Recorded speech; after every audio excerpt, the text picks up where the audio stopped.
উনি কি ইঙ্গিত করেছে সেটা আমি বুঝতে পারছি কিছুটা, কিন্তু এটা বলা যাবে না টক শোতে বলা যাবে না, কারণ অনেকগুলো এখানে অনেক কিছু বলা যায় না। জিনিসটা হচ্ছে উনি যেটা বলবেন সেটা উনি উনার প্রেক্ষাপটে বলবেন।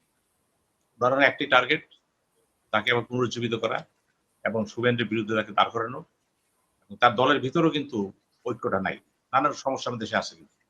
সুতরাং তার কোনো কথাকে আমি গুরুত্ব এই জন্য দেব না যে তিনি আমার কাছে একটা প্রভিন্সিয়াল গভর্নমেন্ট, তাকে নিয়ে আমি চিন্তা করি ওটুকুই আমার বড়দার সাথে আছে। এর বেশি করতে গেলে হবে কি, তিলকে তাল করা হবে কিন্তু। Mamata Banerjee not issue to the people of Bangladesh in this sense, it is just provincial government.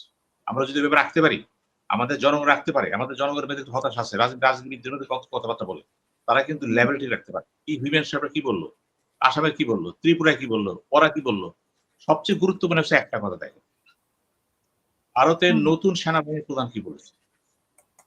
উনি হুম, বলেছে 15 বছর পর বাংলাদেশ আর দখল করে নেবে। এইটা সেন্ট্রাল গভর্নমেন্ট খেয়াল করবেন। পাকিস্তানের আসিফ মনির কি বলে, দ্যাট ইজ ইম্পর্টেন্ট। কারণ এই দেশগুলো আস্তে আস্তে সামরিক শাসন, কিন্তু সামরিকরা কিন্তু রাষ্ট্রীয় কাঠামোতে কিন্তু সামরিক শক্তিটা বিরাট শক্তি, এটা বাইরে তো আমরা বুঝি না। যারা গণতন্ত্র কথা চিল্লাচিল্লি করি, রাষ্ট্র প্রশাসনে কিন্তু এরা একটা প্রেশার গ্রুপ, অত্যন্ত গুরুত্ব না। যে কথাটা ভারতের চিফ অফ স্টাফ বলবে, তাদের নেভির চিফ কি বলবে, আপনি ওদিকে দেখেন নাই। সুবেদা তো বলেছে তারা পুশিং করবে, আমরা বলছি পুশ ব্যাক, তারা বলতেছে পুশিং, কথা খেয়াল করবেন। হুম, হুম, পুশ হুম, ব্যাক কখন হয়, যখন আমার লোক তার ওখানে চলে যায়, সে ব্যাক করে দেয়।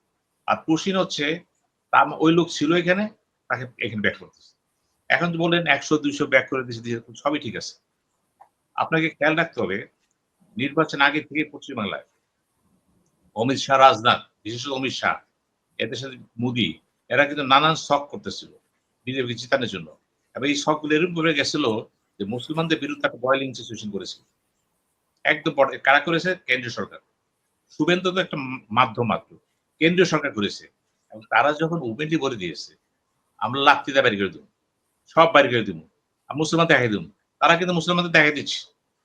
এবার দেখেন না কোরবানিতে কি করছে, মসজিদে কি করতেছে, তারা কিন্তু দেখাই দিচ্ছে, পুশিং করতেছে। এখন আমার প্রশ্ন হলো, তারা কিন্তু দেখাচ্ছে, আমরা টকশোতে হুশি করতেছি, হ্যাঁ? উনি বলতেছে এই তো ধাক্কা দিলাম, আমি কি করতে পারছি? Now come to the point of discussion. মূলত গুরুত্বপূর্ণ হচ্ছে আমাদের ডিফেন্স পলিসি, যেটা সেনাবাহিনী প্রধান বলেছে। আমার আকাশ প্রতিরক্ষা ছিল না বলেই আমি মায়ানমার সাথে পারিনি। তো মায়ানমার, ভারত তো পরের কথা। আমি ভারতকে খুব হালকা ভাবি না তো। যারা ভাবে ভাবতে দেয়। আমি তো আমি আন্তর্জাতিক সম্পর্ক ছাত্র, রাষ্ট্রবিজ্ঞানের ছাত্র। আমি তো ভাবি না এটা।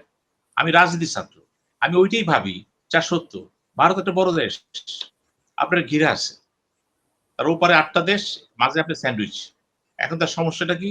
শিলিগুড়ি। পারে না, ওখানে সব যেতে পারে। ছোট, ছোট স্পেস ছোট তো। একদিকে নেপাল, একদিকে ভুটান। খেয়াল করবেন, এখন সে চাবে, আপনাকে চাবে সেখানে। আপনাকে যদি সে পেয়ে যায়, তাহলে তার কি হবে? ইজিলি সে ওই পারে যেতে পারবে। তার প্রধান শত্রু কি আপনি? না, না। তার প্রধান শত্রু হচ্ছে চায়না। এই অরুণাচল প্রভিন্স, যেখানে অনেক অংশ সে নিয়েই গেছে। ওই আপনার আমাদের ওই সিকিম, বর্ডার আছে তার কিন্তু। সবসময় খেয়াল করেন যে ভারতের নিশানা কিন্তু আপনি আমি না। আমি হলাম তার মাধ্যম। সে আমাকে খাবে না। সে ট্যাকেল করবে তার সিকিউরিটি ফোর্সকে। কারণ অরুণাচলের অনেক কিছু নিয়ে গেছে কিন্তু চীন। ডিটেলস নিয়ে গেছে। এবং ওই অরুণাচলের কিছু অংশের লোক চীন ভিজিট করতে পারে না। তুমি তো আমাদের নাগরিক। ভারত তুমি পাসপোর্ট করছো কেন? এগুলি বাস্তব সত্য কিন্তু। আপনি ওইভাবে চিন্তা করে দক্ষিণ এশিয়ার রাজনীতিতে উত্তর ও ভারত হচ্ছে একটা বেশি অঙ্ক। তার সাথে বর্ডার আছে কার? ৩টা-৪টা বর্ডার আছে মায়ানমারের। এবার মায়ানমারের প্রেসিডেন্ট ভিজিট করলো ইন্ডিয়ায়। দেখছেন উনি কি বললেন? মায়ানমারের মাটি আপনার ইন্ডিয়ার বিরুদ্ধে ইউজ করতে দেব না। মানে চায়না। মূলত চায়না কিন্তু।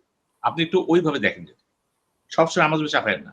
আমরা চেয়েছি কম্প্রিহেন্সিভ ইকোনমিক কোঅপারেশন। তারা চেয়েছিল ইকোনমিক এনগেজমেন্ট।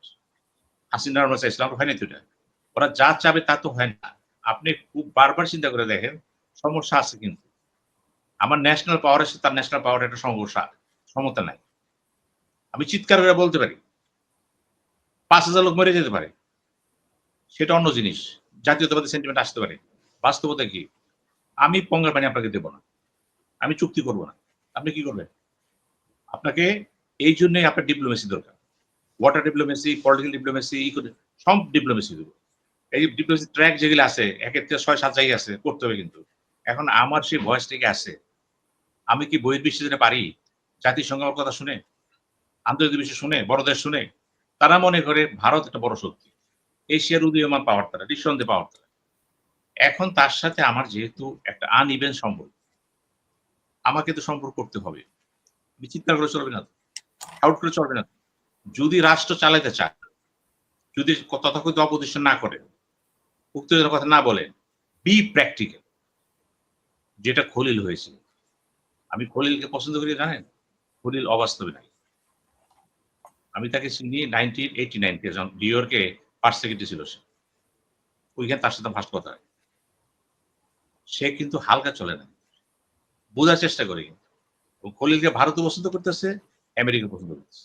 এবং বৃহৎ শক্তি তো করছি, না সেখানে আসলো কিভাবে? এখন এই খলিল বাংলাদেশের বড় রাষ্ট্রপতি। আমরা যারা এখানে বুঝে না বুঝে তার সমালোচনা করেছি, কথা বলছি, এখন তিনি তো চেয়ারে বসে গেছেন। আপনিও জানেন, আমিও জানি। যারা তারাও জানে কিন্তু। উনি গুরুত্ব আছে। তার গুরুত্ব আছে বলে সে গেছে।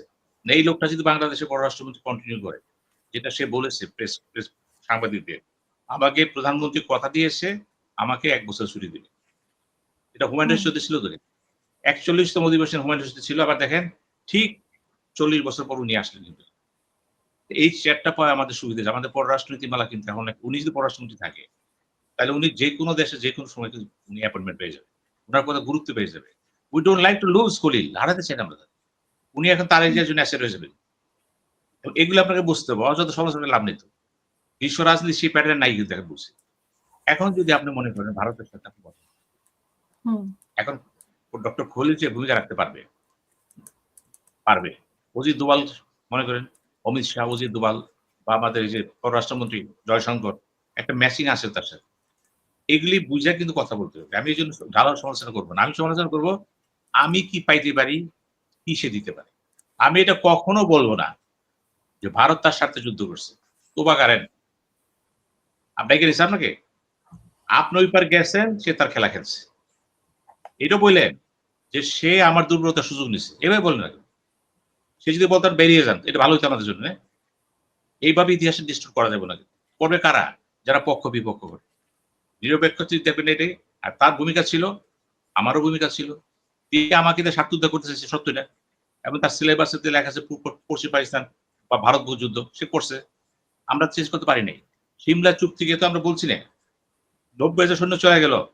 ভুট্টো, ইন্দিরা গান্ধী খেয়াল করবেন। চুক্তি তো হয়ে গেল। বঙ্গবন্ধু হুম। তো ছিল সেখানে। আমরা মেনে নিচ্ছি তো এটা। এগুলি কিন্তু ঐতিহাসিক সত্য না। এগুলি হচ্ছে রাজনীতি শিক্ষা। কেন? আবেগপ্রবণ হবেন না। এই হাবিব ভাই যখন মন্ত্রী হবে, হাবিব ভাইকে এভাবে কথা বলবে না তো। তখন কথার টোন চেঞ্জ হয়ে যাবে কিন্তু। সারোয়ার যখন মন্ত্রী হবে, টোন চেঞ্জ হবে। কারণ তখন বাস্তবতা। আমি ভারতের সাথে ডিল করব কিভাবে? আমি তার সাথে সমতা পাবো কিভাবে? অনেকগুলো ব্যাপার আছে কিন্তু এখানে। সামনে তিস্তা ব্যারেজ আসছে। আদৌ তিস্তা ব্যারেজ চায়নার সাথে হবে কি হবে না? বহুত প্রসঙ্গ। আদৌ তারেক রহমান দিল্লি যাবে না, চায়না যাবে, বহুত প্রসঙ্গ কিন্তু। এগুলো কিন্তু এক কথায় শেষ করা যাবে না। এখানে অনেক হিসাব কিতাব আছে কিন্তু। অনেক